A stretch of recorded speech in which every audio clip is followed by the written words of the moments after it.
আর AI নয়, এবারে বাস্তবেই মেসির সঙ্গে দেখা করলেন পকেট পরোটা রাজুদা।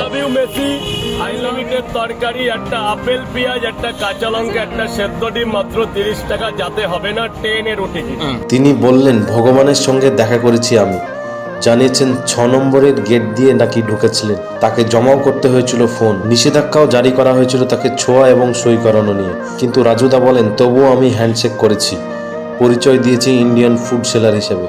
আজ্ঞে হ্যাঁ, ভারতীয় খাবার বিক্রেতা হিসেবে নিজের পরিচয় দিতে মাথা নাড়িয়েছিলেন মেসি। ব্যাস, তাতেই আনন্দে আত্মহারা পকেট পরোটা রাজুদা। বললেন, ভগবানের সঙ্গে দেখা হয়েছে আমার। বলতে আমি পকেট পরোটা আনার চেষ্টা করেছিলাম, হয়নি, যেহেতু সম্ভব না।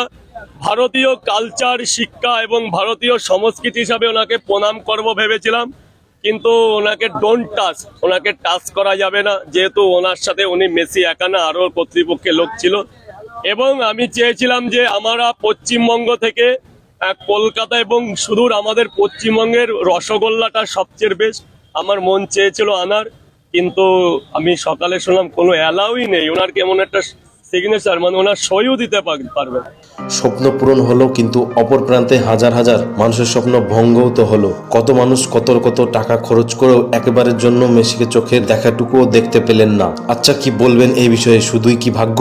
কেউ মেসিকে দেখতে পারেনি, এটা পুরোপুরি একটা স্ক্যাম হয়ে গেছে। শুভশ্রীনা কাকে নিয়ে এসছে, আমরা কি তাদের দেখতে টাকা দিয়েছি না মেসিকে দেখতে টাকা দিয়েছি? নিজেরা জটলা করে বাড়ি নিয়ে চলে গেল। মন্দির এসে ঘিরে ছবি তুলছে, আমরা এখানে খেলা করতে এসেছি, টিকিটটা ওরা কেটেছে, ওদের টাকা দিয়ে কেটেছে। শুধু কলকাতা নয়, ভিন রাজ্য থেকে, জেলার অপ্রান্ত গ্রাম থেকেও মানুষ ছুটে এসেছিল যুব ভারতীতে। কেউ রাত ভরে টেনে দাঁড়িয়ে, কেউ সংসারের হিসাব উল্টে, কেউ ধার করে। কারণ উদ্দেশ্য ছিল একটাই, জীবনের সেরা মুহূর্তটার কাছাকাছি যাওয়া। কিন্তু আমরা তাকে কি উপহার দিলাম? একরাশ বিশৃঙ্খলা, একরাশ লজ্জা।